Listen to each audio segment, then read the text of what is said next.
Content is intended to provide accurate information, however, is not intended as financial, tax, or legal advice. Please consult a financial, legal, or tax professional for specific information regarding your individual situation. Opinions expressed and provided are for general informational purposes only and should not be considered a solicitation for the purchase or sale of any security. Welcome to Game Plan for Retirement with Chris McIntire. McIntire Retirement Services, Northwest Ohio's retirement planning resource. And welcome into the program. This is your Game Plan for Retirement with Northwestern Ohio's resource for a common sense approach to planning for our financial, investment, and retirement future. He is president and founder of McIntire Retirement Services. Chris McIntire once again with us. Chris, welcome back in. Hey, good to be with you today, Peter. I hope everybody's doing well out there. A pleasure, Chris. We always appreciate the time and the guidance and perspective that you share to savers and investors across Northwestern Ohio who obviously have some questions and concerns. We're here to help you address those, ladies and gentlemen. If you do have specific issues that you would like to talk through with a qualified, experienced professional, pick up the phone. Chris McIntire welcomes your calls. He extends the offer for his time on a complimentary basis, whether it's just a 15-minute phone call to address specific questions, or if you would like to extend that time for a comprehensive review and analysis of your entire situation. 800-868-1194, the number to call. That's 800-868-1194. 800-868-1194. And Chris, we've got a lot to talk about today. We are going to be talking about how to better control and handle one of our largest expenses, taxes in retirement. There's some specific strategies we're going to get into.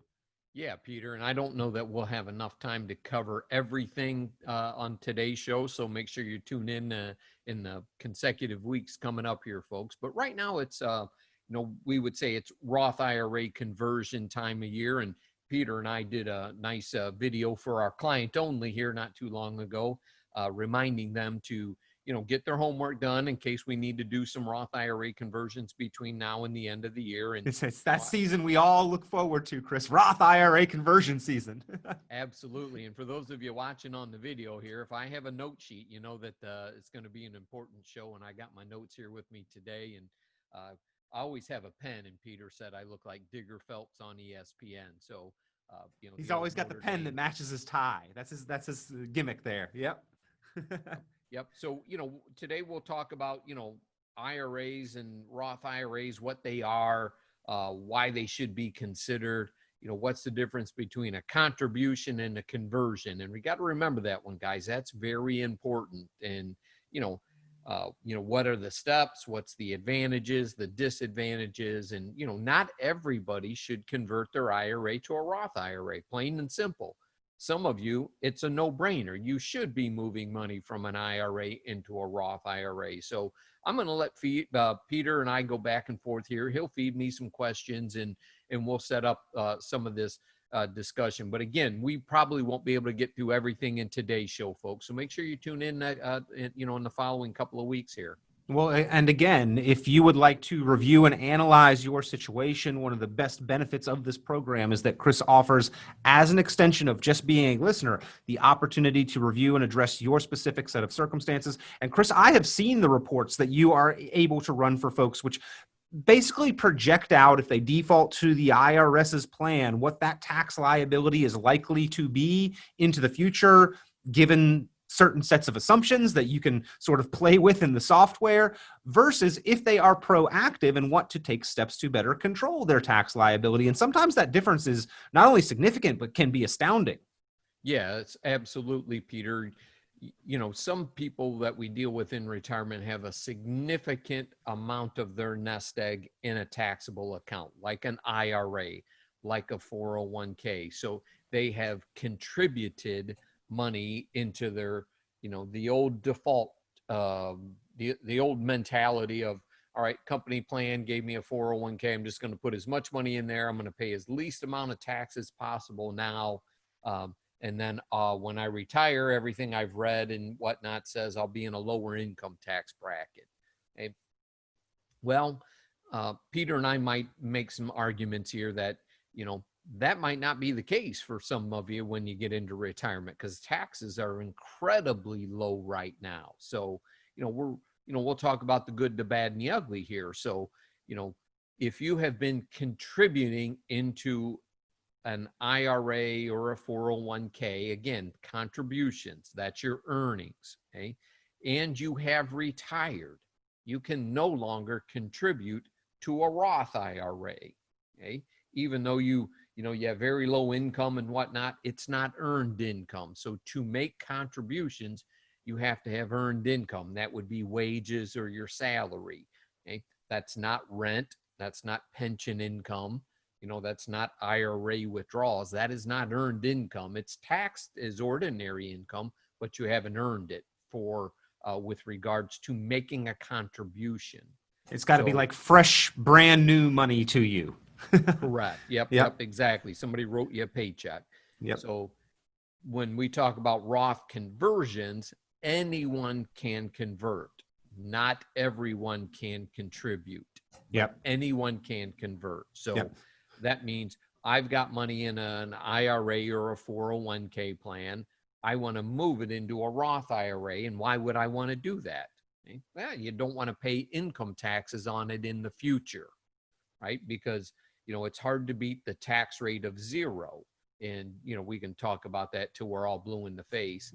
Now, for some of you out there, you might not have a significant amount of money in your 401k or your IRA account.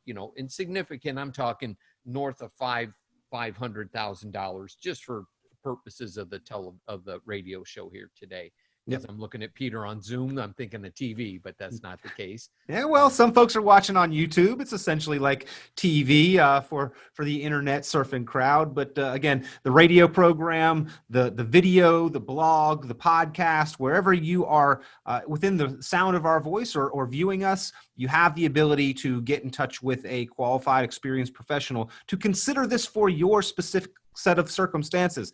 Give Chris McIntire Retirement Services a call, 800-868-1194. That's 800-868-1194. Chris, you mentioned it. Anybody can do those conversions, but not everybody should. This is not for everybody. So I'm sure there are some steps that you can help walk through with somebody to figure out if it's right for them. Should this be utilized? And then how to move the money, whether it's a contribution or a conversion, what are the limits and limitations? If they're married, it might be a different strategy than if they're single. And of course, right now, kind of this window of opportunity that we are in with a relatively low tax environment. So a lot to consider and unpack there when making any kind of forward-looking proactive tax planning approach. Peter, we like to start with the accountant as well. Now, some of you might do TurboTax, so you might be your own accountant. And we like to run a couple of what-if strategies. What if we converted, let's just say $20,000 from an IRA into a Roth IRA, okay? And the accountant says, all right, if you want to do $20,000, you're maxing out of the 12% income tax bracket. Any more than that, you'll be taxed at 22%.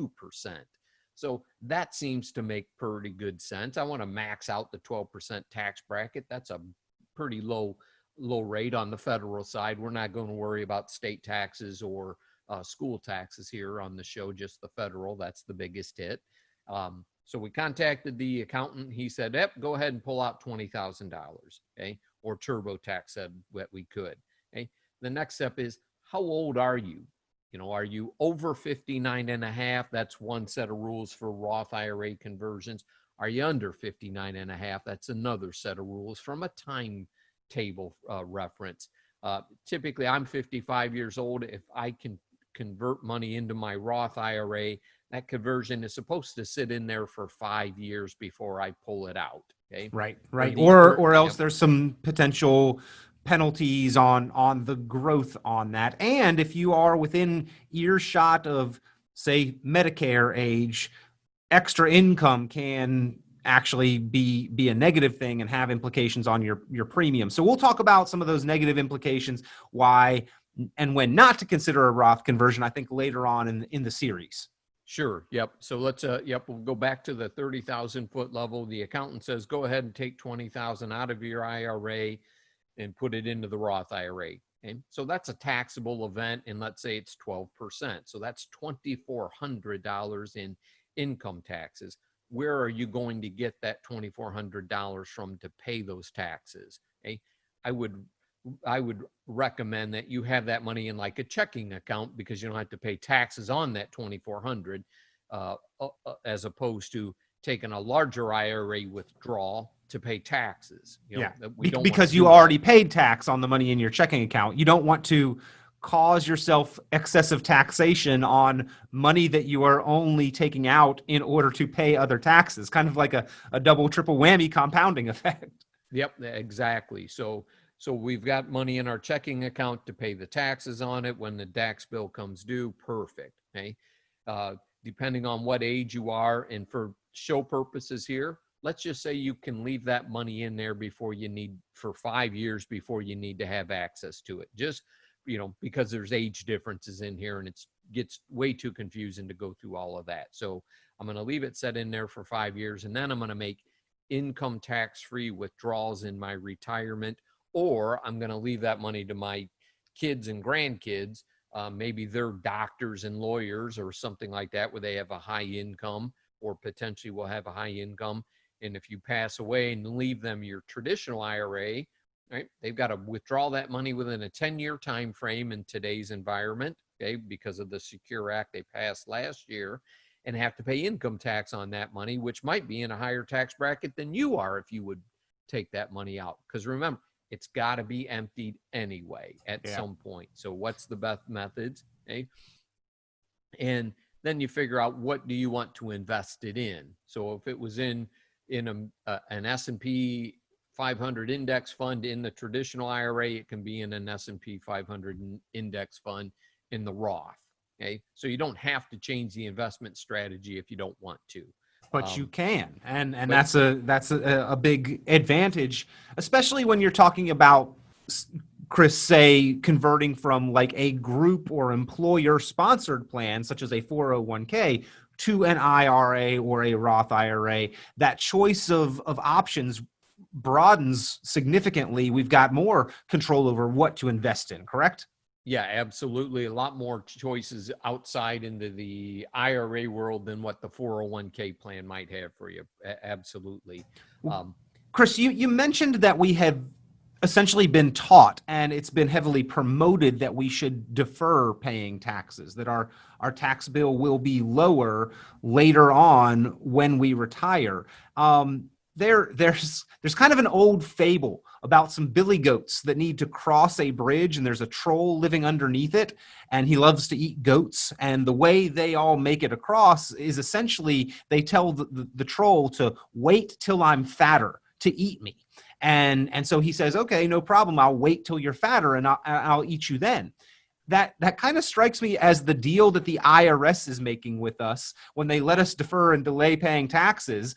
We essentially are telling the IRS troll, wait till my account is fatter before you tax it. And so where growth is our main objective, it's probably one of the places where our interests are aligned with the IRS. They want our account to grow as well, so they can tax a fatter account.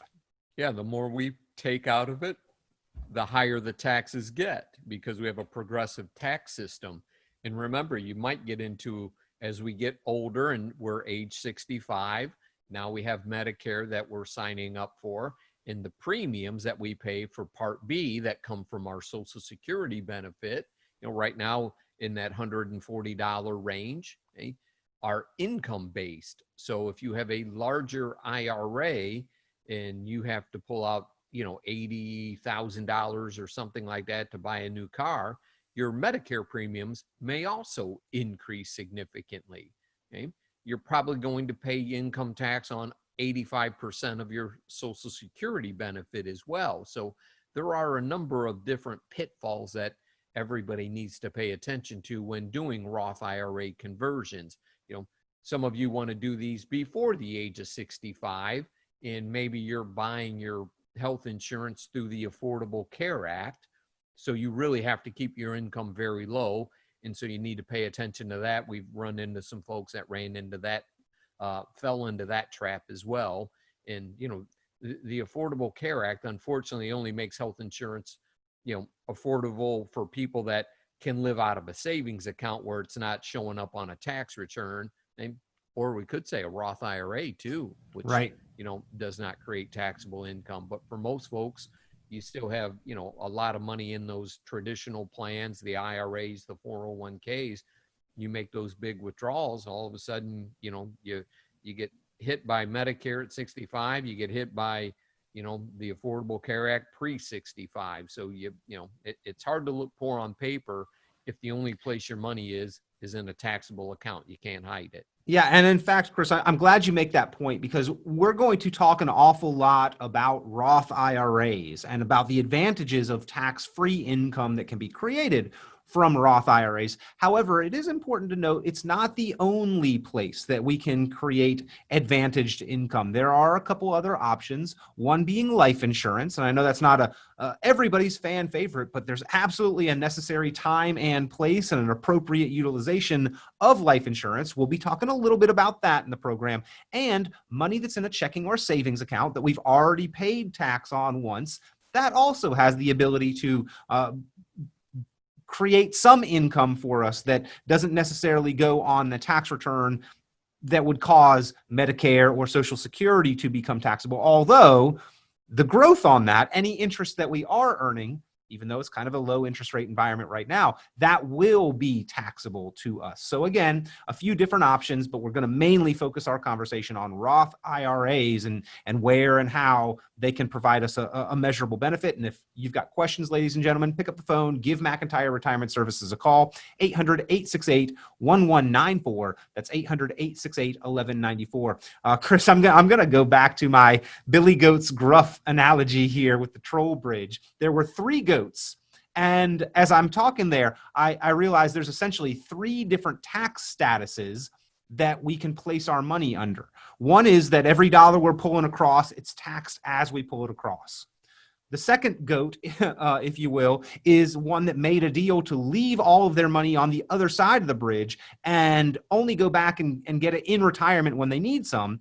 And every time those dollars come across, they get taxed. The third, smart, wisest goat said, well, let me bring a few seeds over to the side that my house is on and plant them over here. And therefore, he doesn't have to cross that bridge over and over again. He's only crossed it once. Yes, Peter. And, I'm not sure what nursery rhyme you're reading out of, but I'm just kidding you there, buddy. Once upon a time, there was the IRS and nobody lived happily ever after. That's right. Yep. Not until we started fighting wars did we have to pay federal tax. And at one point, before Ronald Reagan became president, the income tax rate was 70%. Okay? Top income tax bracket now is 37%. Okay? So they have come down significantly. So the fact that we've been told to defer and delay paying taxes because they would be lower in the future, it actually has held true for many savers and investors. It's just now we need to continue that forward-looking approach, and we may be in a very different environment than we were 25 or 30 years ago. And the younger you are, the more important that's going to be, because you have more time now to pay taxes at a lower rate, to put into your Roth IRAs and pay no taxes in your retirement. So especially for those of you out there that have some extra time, and Peter and I are included in that as well, that we still have time before we're going to retire. And when you mail all that money to yourself in the future and open that magic envelope at age 65 or whenever you're going to retire, how much income tax do you want to pay on that money? An unknown amount that is set by somebody else, or zero. Yeah, I like that analogy. You've told that story of mailing yourself some money into the future and then opening the envelope, kind of as an illustration of this point before. I think it's very appropriate, because today, when we send that mail, when we save that money and invest it, we ultimately get to determine how it's going to be taxed into the future. There's another analogy, Chris, you said, and I think it's a good one, the seed and the harvest concept. And if I guess we could back up 30,000 foot view, as you say, and kind of just define what is a Roth IRA and why would we consider a Roth IRA? I know there's a number of measurable benefits. Yeah, and here in Northwest Ohio, we deal with a lot of farmers, and they've been harvesting their crops, and you can drive down the road and look outside of Fremont, Tiffin, Sandusky, to the Toledo area and the suburbs, and see huge fields of corn. Okay? So a traditional IRA would be that that farmer has to pay income tax on every seed of corn that they harvest, or every kernel of corn, let's say it that way, or every soybean that's in the pod. I have to pay tax on all of those thousands of bushels of taxable dollars that's in my traditional IRA. I didn't have to pay tax on the seed. Okay, so all right, I saved on the seed, but I'm going to get hit on the harvest. A Roth IRA is the exact opposite. I went out and bought a bunch of seeds. I had to pay tax on the seeds. Okay. When I reaped this huge harvest of thousands and thousands of acres, I didn't have to pay any tax on that. So obviously, the younger people are, the more time you have to let those seeds create a bigger harvest is probably a fair analogy. Absolutely. Paying tax on the seed rather than the harvest, and a few advantages because it grows tax deferred or tax free. Income can be taken from a Roth tax free. Inheritance from a Roth is tax free.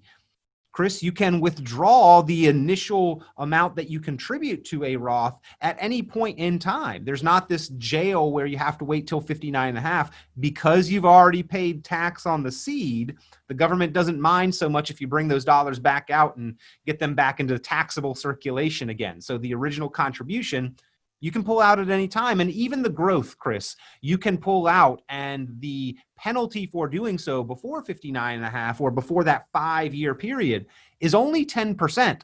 And Chris, if we compare that to any other place, even capital gains rates are higher than 10% for anyone making over $80,000 a year. Yeah, good point there, Peter. And, we've got a crazy tax code, and trying to understand and put all these things in perspective, if you're just casually listening to the show today, is obviously a challenge. This is Roth IRA conversion season between now and the end of the year, because most people know how much money they've already made and how much they're going to make until the end of the year. So, this is when these types of things happen here. Now, I probably could have made the argument that, hey, I invested in,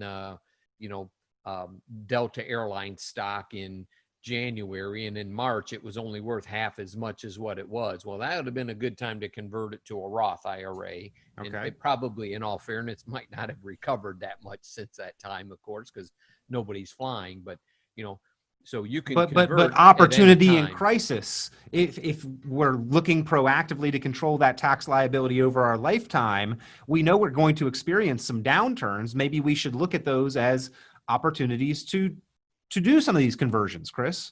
Had a conversation this week with a client, and he said, I'm going to continue to do my Roth IRA conversions like we have been doing, Chris. And, he says, I don't care which account you take it from, mine or the wife's. He said, now, should we wait until the market makes a move before we do our conversion? And, we were going from a conservative to another conservative allocation, so it didn't make any difference. If we were, looking, if he had all his money in equities or something, and he might look for a good day or a bad day or something like that to slide it over, be less taxable pieces if we weren't reallocating. So, Whirlpool stock in my IRA to Whirlpool stock in my Roth, that's a side to side conversion. So, it's hard to pick the ultimate right time to do that, because nobody knows when with the president just having COVID and half the people around him having COVID, it's who knows what's going to happen between now and in the election cycle. Well, I think that's an important point, Chris, because we are always told that we cannot accurately time the market. And although taxes are due once a year, they're paid every day. Ultimately, this conversation is about controlling things that are outside of our control, in fact, because we cannot control tax policy, but we can proactively choose when we pay some of our taxes. And so our personal tax situation might not be affected by outside influences of total tax environment and tax law policy. So we want to take advantage of those downturns. And again, opportunity in crisis might be a good time proactively to do that. Again, if you want to look out for those opportunities, ladies and gentlemen, pick up the phone, give McIntire Retirement Services a call, 800-868-1194. That's 800-868-1194, 800-868-1194. EP1024. Chris, you talked a little bit about the difference between contributions and conversions. And I know contributions are very limited. You can only contribute so much. It's like $6,000 a year. If you're under 50, $7,000 a year. If you're over 50, if you make too much, you are limited or eliminated from being able to make new contributions, and those limits are like $139,000 if you're a single individual filer, and you can no longer make a new Roth IRA contribution. But there are some opportunities to get more into Roth, to even for higher income earners, get some extra money going into Roth, make some contributions, and well above that $6,000 or $7,000 limit, we can contribute even more. For instance, if we are married, we can do a double contribution, or if we've got a 401k that offers us a Roth opportunity. Correct. Yes. If your employer has a Roth 401k, then you can put contributions into that regardless of how much money you earn. In a Roth IRA, that's an individual retirement account. There you have to watch how much income you have. And, and then you can only contribute, like Peter says, depending on your age, in that $7,000 range, $7,000 range. And I would want to harp on the fact that, look, there are some retirement tax loopholes we're all going to deal with. One of those is, how much is our Medicare premiums being deducted from Social Security benefits? That's going to be dictated in your retirement by your IRA withdrawals. How much are you paying of your Social Security? Are you paying income tax on? Okay? And remember, with all the political commercials that are going on here, they're talking about Social Security running out of money and blah, blah, blah. And, some of that stuff, I want to throw things at the TV when I hear that. But what happens when they tax Social Security benefits? They put that money back into the Social Security Trust Fund. Okay? In Social Security, when it finally runs out of surplus, okay, there's about enough workers to pay about 75, 77% of the dollars that are supposedly being promised, because it's a pay-as-you-go system. So it doesn't go bankrupt. It runs out of the surplus. So, are there chances they're going to tax our Social Security benefit less?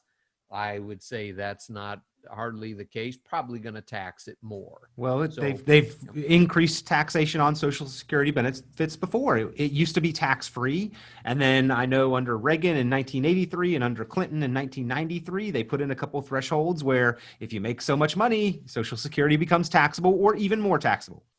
And they've done it, like Peter just said, with Republicans in the House, Democrats in the House, Republican president, Democrat president. So they have all taxed Social Security benefit. It is not a political issue. None of them want to bankrupt old people, like they say on the commercials there. That is not the truth whatsoever. Chris, as you, I'm sorry, I apologize. But as people, get closer to Social Security benefits, and they say, and even required minimum distributions off of their 401ks and IRAs that start at age 72, there is no mandatory distribution on a Roth IRA. Okay? And even if there was, it wouldn't be taxable. For most of you that have a taxable IRA at 72, you got to pull out about 4% of that every year. So on $1 million, just to use a round number, that's about $36,500. You cannot convert that money into a Roth. So, with them bumping required minimum distributions from 70.5 to 72, okay, most people have a little more time to do those Roth conversions than ever before. Okay, they also changed the way IRAs have to be distributed when they go to a non-spouse beneficiary. They have to be emptied within 10 years instead of stretching them out over their rest of the remaining beneficiary's life expectancy. Some huge differences that make the argument for Roth IRAs even greater. Yeah. Well, the passing of the Secure Act proved once again who's in control ultimately, who sets the rules with our retirement accounts. And just a little hint, it's not you, ladies and gentlemen, or I. It is the IRS and the government. They are setting the rules and they are changing them, but we can control some amount and to some extent, how those changes will affect us. And Chris McIntire can help you identify those strategies to keep more of your money and keep more control over it. Give a call, 800-868-1194. Chris, as you mentioned at the beginning of the show, simply not enough time to even really scratch the surface. You wanted to talk about some of those conversion strategies to help those who are income eliminated, getting more into Roth IRAs or Roth accounts, strategies for maximizing contributions, strategies for conversions, tax planning versus tax preparation, reality, possibility, certainty. Where does tax law fall? The future of taxation versus the future of your specific taxes and how those can be different, the math behind these. We're going to continue this conversation. And we're going to talk a lot about how to keep more of your hard-earned money, ladies and gentlemen. But if you want to have the specific conversation about your situation, if you'd like to see those reports that Chris McIntire can run to show you what your tax liability could potentially be versus what you can control it and minimize it to know with certainty it will be, pick up the phone, give a call, 800-868-1194. That's 800-868-1194. Time moves by very quickly on the program, Chris, as it does in life. We've got a great window of opportunity right now. It's Roth conversion season. People might want to take advantage. No question about it, and I can't wait to continue this conversation, Peter. You know, I'm a tax geek and enjoy talking about these things day in and day out. Always a pleasure. Every time we get this opportunity to speak with Chris McIntire, he's looking forward to helping and assisting you in any way he can to allow you to keep more of your money. Pick up the phone, give a call, 800-868-1194. We'll talk to Chris again next time here on Game Plan for Retirement. Visit McIntyreRetirementServices.com for many additional valuable resources, including other great episodes of Game Plan for Retirement with Chris McIntire. Be sure to subscribe. The content of this radio show is provided for informational purposes only and is not a solicitation or recommendation of any investment strategy. You are encouraged to seek investment, tax, or legal advice from an independent professional advisor. Any investments and/or investment strategies mentioned involve risk, including the possible loss of principal. Advisory services offered through Brookstone Capital Management, a registered investment advisor. Fiduciary duty extends solely to investment advisory advice and does not extend to other activities such as insurance or broker-dealer services. Advisory clients are charged a quarterly fee for assets under management, while insurance products pay a commission, which may result in a conflict of interest regarding compensation. Any comments regarding safe and secure investments and guaranteed income streams refer only to fixed insurance products. They do not refer in any way to securities or investment advisory products. Indexed or fixed annuities are not designed for short-term investments and may be subject to caps, restrictions, fees, and surrender charges as described in the annuity contract.